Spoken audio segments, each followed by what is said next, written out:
Welcome to Academic Guru's Tutoring Thursday, where we answer all of your high school, college, and university questions. If you would like your question to be featured on next week's Tutoring Thursday, please submit your questions to questions@academicgurusinc.com. Don't forget to subscribe so you can stay current with all of our new videos.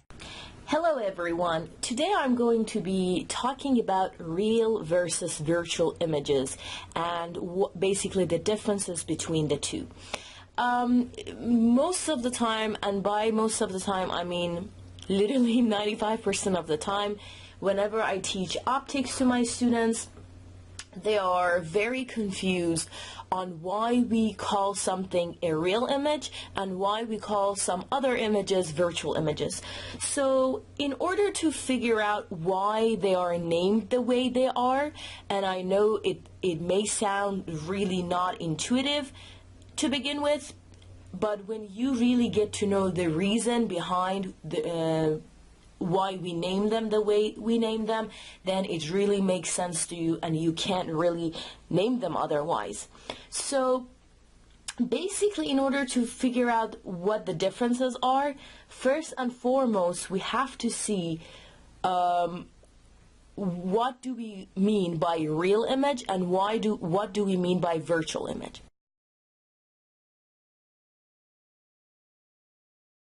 Basically, real images are the images that are composed of bunch of rays of light that they converge together. So let's say I have this. I actually drew you a bunch of real images here just as a reference. So for example, this one.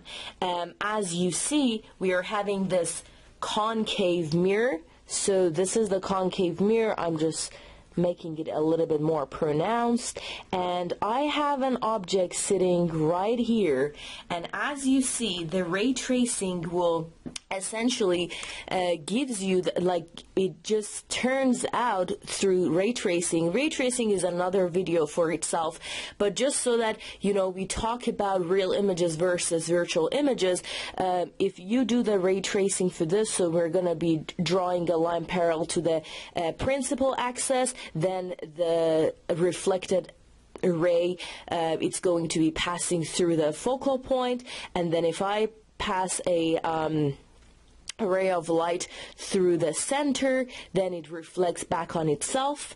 As you see, these two rays of light that are reflected from the mirror, they actually converge and they meet each other at this red point, and basically this is the tip of the arrow that I had, and as you see, the tip of the arrow is made out of really the reflected rays of light. And why I say really, you'll get to know why when I compare it with how virtual images are made. So just so that we have this as a reference, we can see that you know, an image which is real is inverted. So it's upside down, and for a mirror, it's on the same side as the object. So, and for the most important thing, and the reason why we call it real, is they actually are composed out of converging rays of light that, you know, reflected rays of light actually converge at this point, and they make up for the image.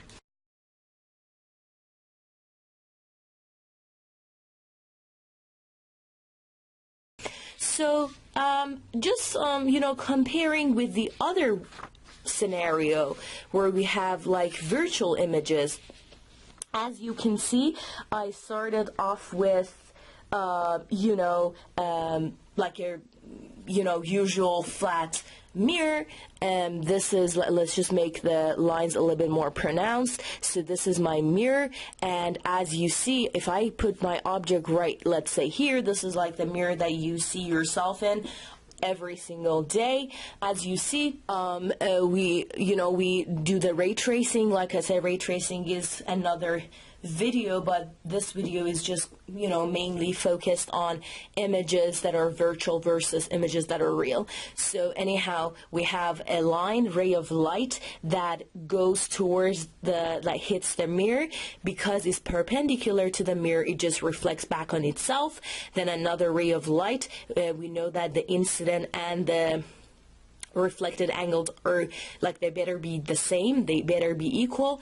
And as you see, the reflected rays, one of them is going to be this one and the other one is going to be this one. So guess what? These are actually diverging rays of light. So because these are diverging, as we our brain, the way our brain realizes the object and recognizes the object is that our brain can't converge diverging rays for obvious reasons, because these are going to get further and further from one another as they go further and as they move forward. However, our brain understands and realizes these images by tracing them back and tracking them down and see where they could have come from.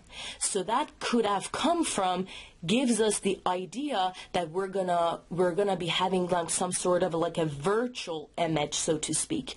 So we trace them, we track them down, and then we see, well, this is the point that it's as if these were coming from, and that gives us the tip of the arrow and the tip of basically the beginning of the virtual image, and the same and then the rest would be the rest of the object.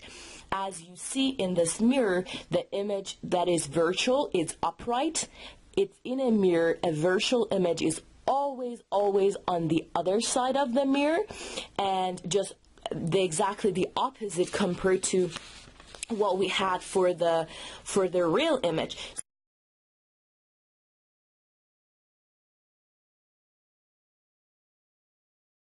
So as you see, as you compare these two, you'll see that how the virtual image is on the other side of the mirror, and how the real image is actually on the same side. So this is for mirrors, and the property of mirrors calls for this.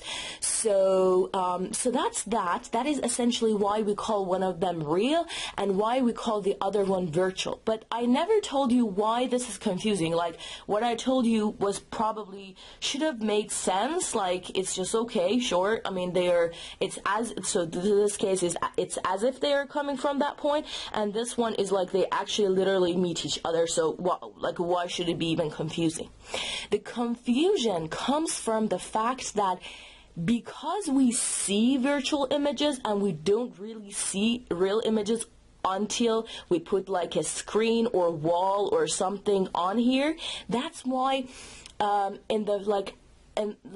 first students feel okay, I see virtual images, so why would I call them virtual? Well, I just told you why, because we actually, the way we see it is because our brain tracks them down and stuff like that.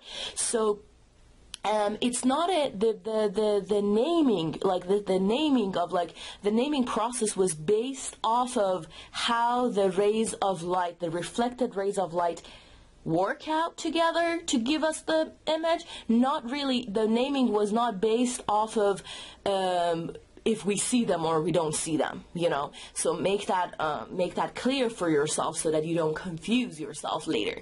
So essentially, virtual images are the ones that we actually see by ourselves, by our eyes, without any assistance of any walls or any screens or anything. If you take a look at yourself in the mirror, you really don't need to put anything behind that mirror in order to see your image. You always see your image in the mirror, all the time, versus the real images that you really need to on here, you have to have a wall or a screen, some sort of a screen that this image actually appears on. So it really needs some assistance, otherwise you won't be able to see it. It's going to be kind of in the air and not really visible, you know. And so that's that. Just moving on.